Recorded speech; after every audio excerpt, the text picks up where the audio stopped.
87.9 FM. Hosted by Dwayne Uter, alongside Dr. Cheyenne O'Connor, a licensed clinical psychologist and relationship expert. We'll tackle the real issues that families face. Straight talk, expert advice, and live call-ins.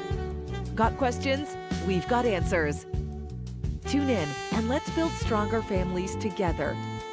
Family Matters, this and every Thursday on Praise 87.9 FM.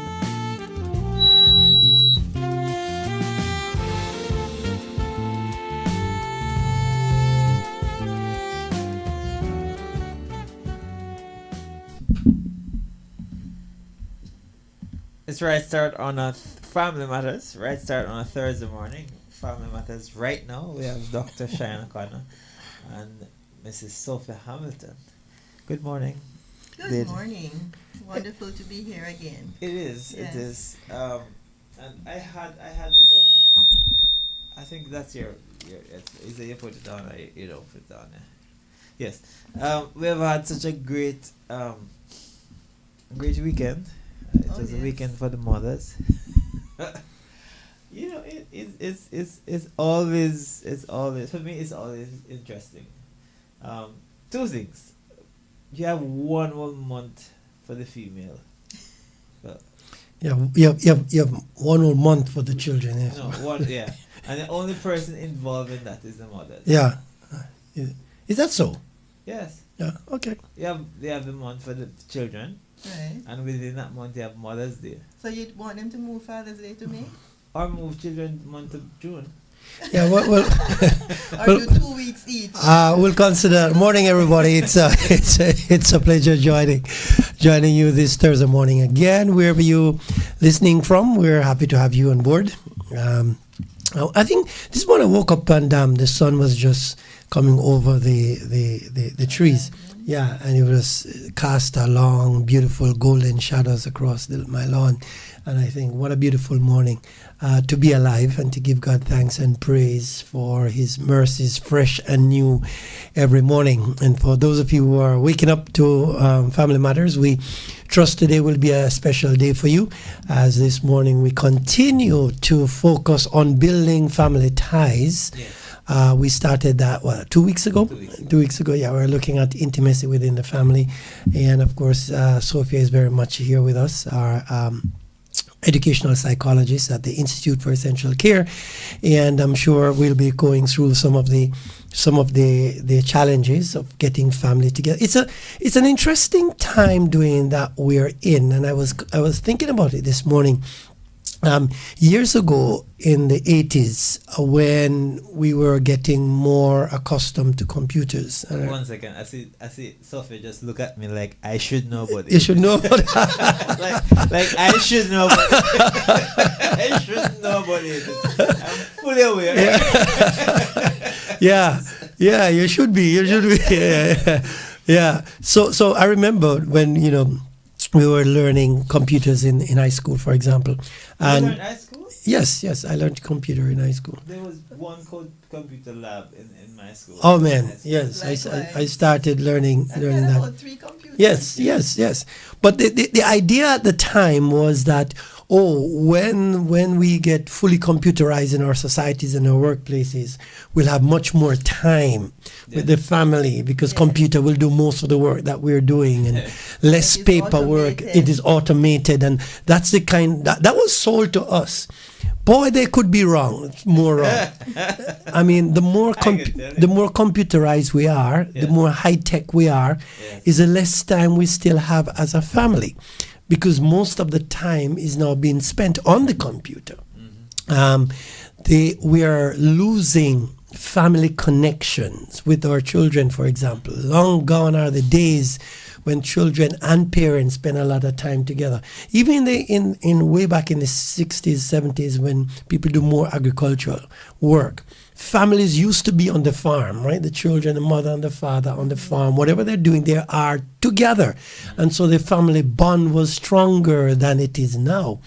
Now we hardly have time as a family. God bless those who go to church, You know, and sometimes going to church, they don't even go as a family.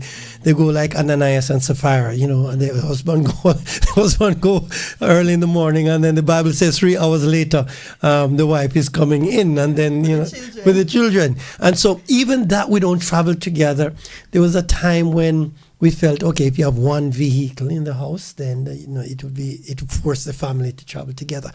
But the wealthier we become when mother has her own vehicle, father has their own vehicle, children have their own vehicle, there's really no time spent together as a family.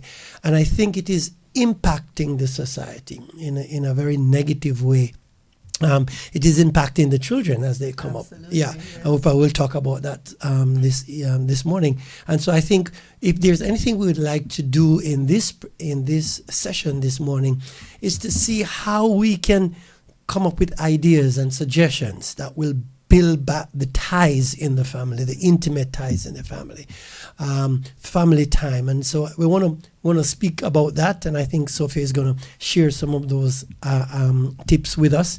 And then I'd also want to talk about not just the emotional and physical time together, but the spiritual bond together as a family. How can we become spiritually intimate as a family? You know, the Bible says, there's the popular statement: the family that prays together stays together. So we want to look at that a little bit. But Sophia, let's throw over to you and ask you, in this generation of screenagers, I call them, where even the baby, I was at the hospital the other day, and a mother had a little baby, and the little baby was left with the phone and watching, I don't know what. And the baby was making sense. And the baby was making sense of the phone, yes. I mean, they're growing up on screens. They're literally growing up on screens. And I'm wondering the impact of that on kids in school and the family ties. You want to talk about that? All right, so let's get back to the basics. Yes. Let's look at what the blueprint should look like. So we're talking about attachment, and this was by John Bowlby, and expanded. The work was continued by Mary Ainsworth. And it simply means the ties, the bond that the caregiver, a parent or another person, how strong that attachment is, how strong that bond is between the child or children and the caregiver. So we have something that we call secure attachment, and we have the insecure attachment. There are many more to the insecure, but we're not going to go very deep on that today. Suffice is to say that the secure attachment, it gives consistent, as a parent, as the caregiver, you're consistently responsive to the needs of the child. You're available and you're supportive. Now, does that translate to being a helicopter parent where you're constantly hovering and, just nitpicking and being there? No. But it means that you're within eyesight. And the younger the child is, the greater the need, the dependence, right? Yeah. But as the child grows, that slowly you create that distance, because ultimately you want an independent child. Right. The insecure. And so let me just wind up the secure. The secure leads to well-adjusted children and adults. Yeah.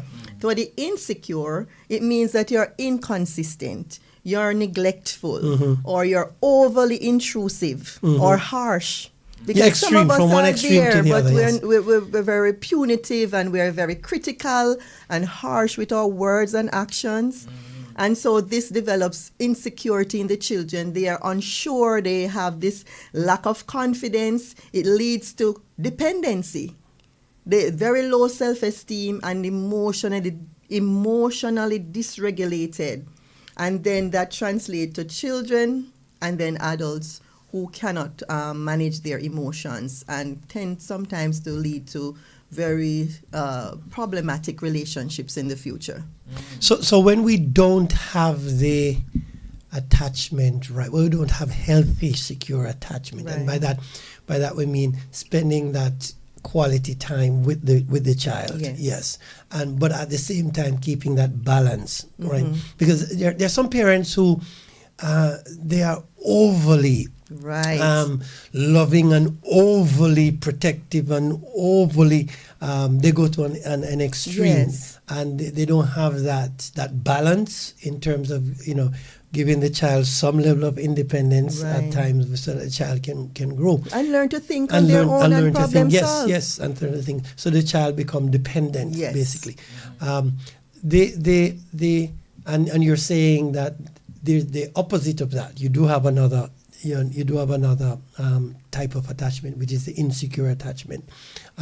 Some parents, their very mannerism, the words that they use or they speak to their children. Yes. Some children are even afraid of their parents. All right. Yes. Yeah. That's not good, healthy parenting at all. Yeah, definitely not. So what we want to do to create that well-adjusted child is to be available. Right. Not hovering, not being intrusive, but being available. So the child knows whenever I need support, I have that support when needed. You're going to build that through being there consistently. They have a problem early on.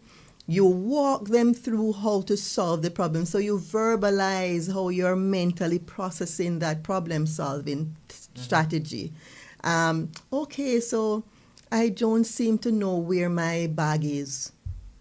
How can I find my bag? I probably need to retrace my steps. And you model that for them, and you're verbalizing what you're doing. And over time, that gets internalized. So whenever they have challenges, they know how to. Yeah. And I would imagine the attention that you give is different based on the child, because every child, The age, the developmental level, yes. developmental level, and also what the child's personality is like. Yeah. Because you have some We're gonna children- talk about that. You have some children who need more attention, while some children who just need this much, and that's 100% Yes, for them. yes, absolutely.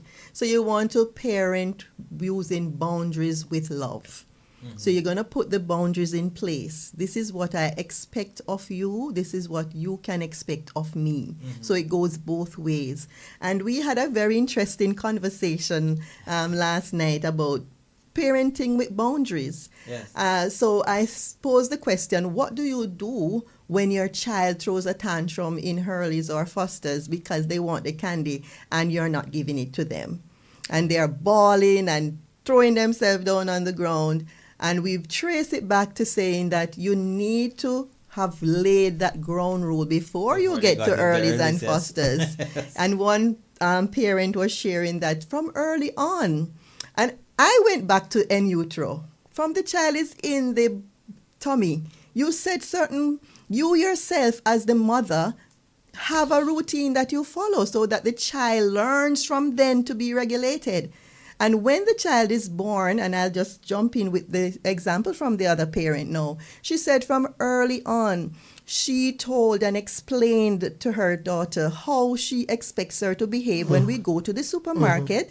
And there are times when you will be allowed to get something and other times you won't be allowed to get something. And on those occasions when you are allowed to get something, the value is $2 or $5, whatever you set.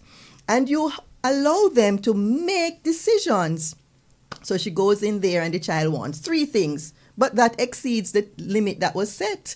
So now the child is learning opportunity cost, decision making. Do I take this one or that one? So that's how we set the boundaries and the expectations so that we can help them to regulate their emotions. Could I just share the number with our listeners just in case someone wants to share in the conversation? 945-9029, that's 945-9029, or you could send a WhatsApp to 517-1122, that's 345-517-1122, and we have a caller. Good morning, caller. Good morning. Good morning. Could you turn your radio down? Yeah, sorry. I was listening and to what Sister Sophia said, or teaching them the value. As an educator, that's a good thing because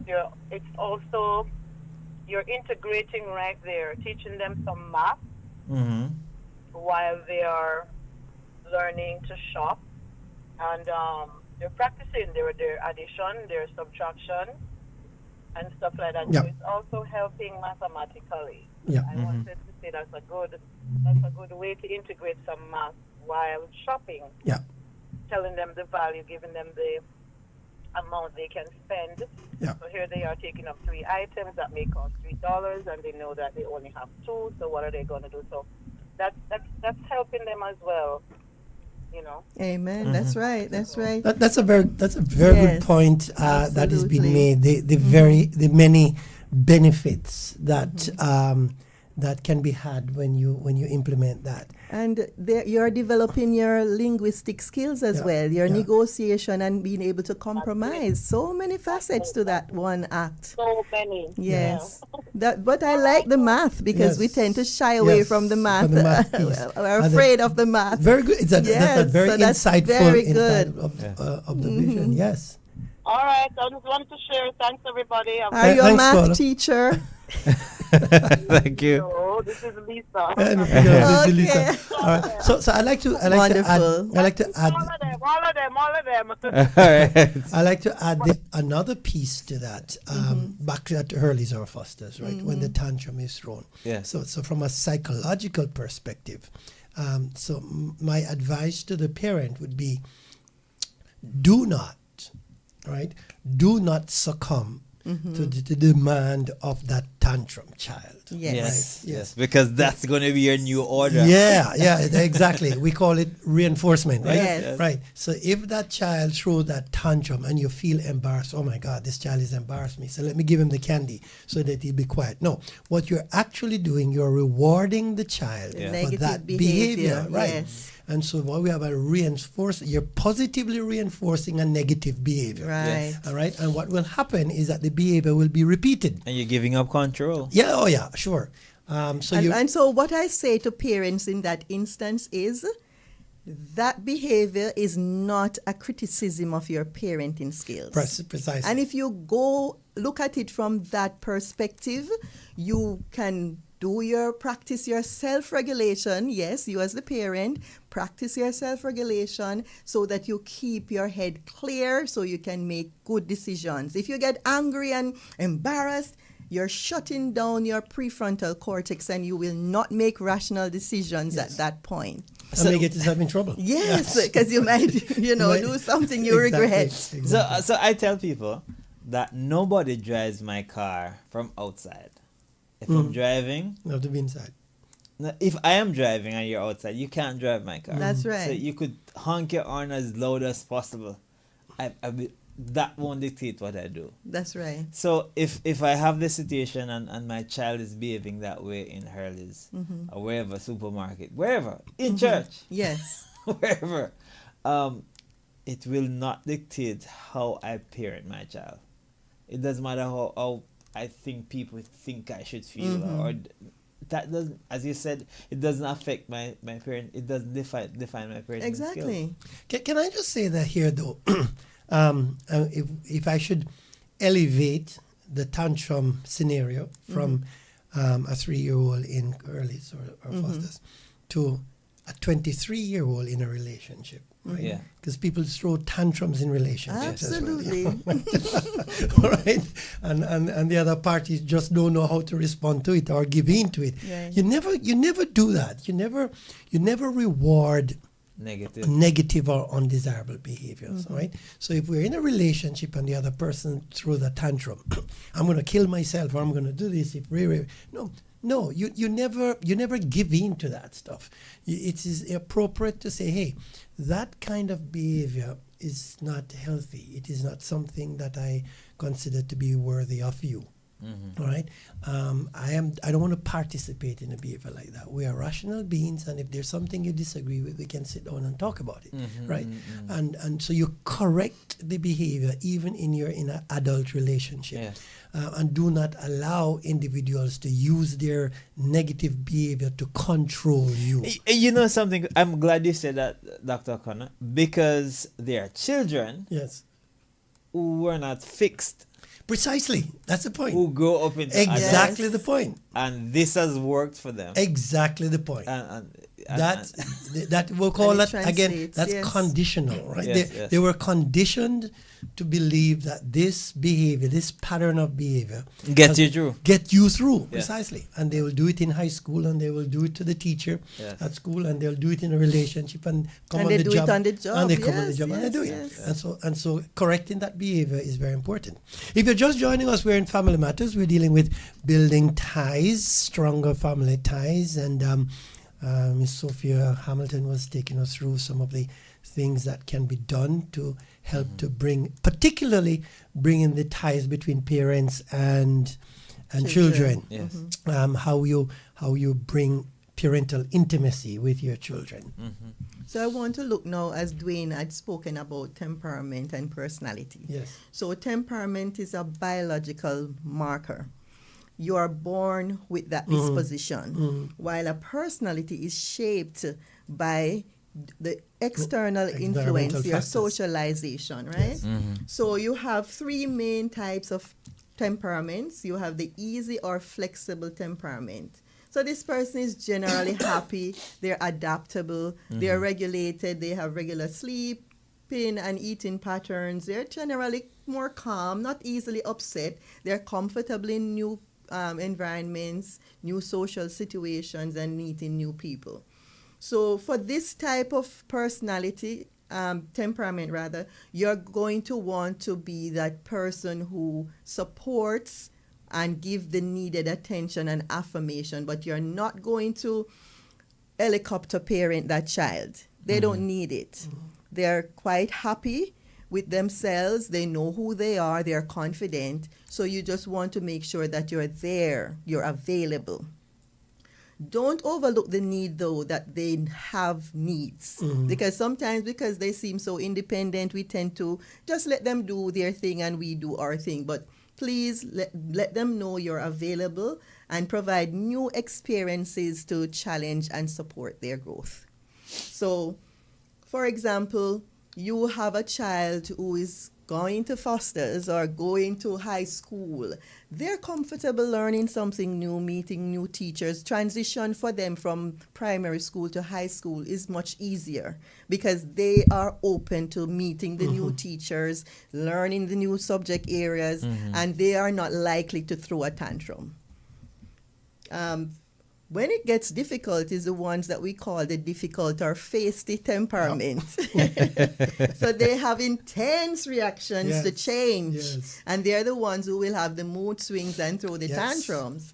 They're sensitive to change in routines, easily frustrated, high energy, and struggle with boundaries. And it's amazing that in the same family, Yes. you can have three different children with these different temperaments within the same. I wonder who they get it from. And the question is how do you build that family tie with these different temperaments within the family? It's going to be necessary that parents now be able to. They have to be the master at detecting the temperament of the various Right, child. and Yeah. this will help you if you didn't know precisely, before. precisely. And so we are providing information so that it will help you to be adaptable, Right. so that you can meet the need for each child. Yep. You don't need to be constantly monitoring and being behind that child who is easygoing and just confident. They're the ones who will sit down and study on their own without being told because they know what they want. They're focused. Isn't it amazing? I have two. I have two children. I almost say I had. They're no longer They're no children. longer children. They're big They're guys. adults. But it's amazing how you can, as a parent, clearly detect the different personalities in your children, your biological children at home.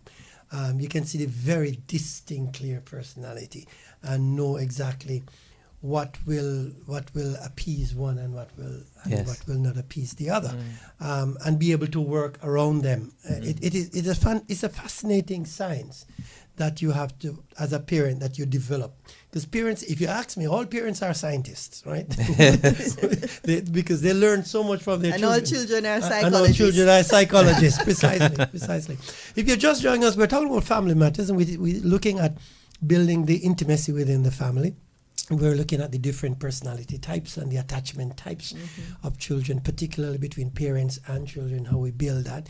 And what Sophia Hamilton is sharing with us, our educational psychologist, is saying it is important to know the temperaments of your children, the personality styles of your children, and how as a parent you can work that knowledge into building the bond in the family. So what do you yes. do when the child has that temperamental, feisty, resisting boundary? That adverse Yes. personality. So you want to support and validate them. Don't put them down and say, oh, you're so rude and so. No. Okay, I see that you're having a challenge adjusting to this new change. What we're going to do is, this is how we're going to navigate it. Yeah. Can you do X, Y, and Z? So you're giving them suggestions until they're able to come up with it on their own. Beautiful. You want to let them know that you understand where they are. Because a lot of times these temperaments come from us as parents, so we can act, we have been there. So it's saying that you know where they are is not foreign, it's not strange, it's truth. Because you can understand how they're feeling. You probably don't like to be suddenly called on the phone and saying, oh, instead of doing this, do X. You know, so you can actually know where they are. So you give them that support, you give them countdowns. Okay, we're going to transition from, and this works at school as well, I've used it before. Okay, we're going to be wrapping up the session on math.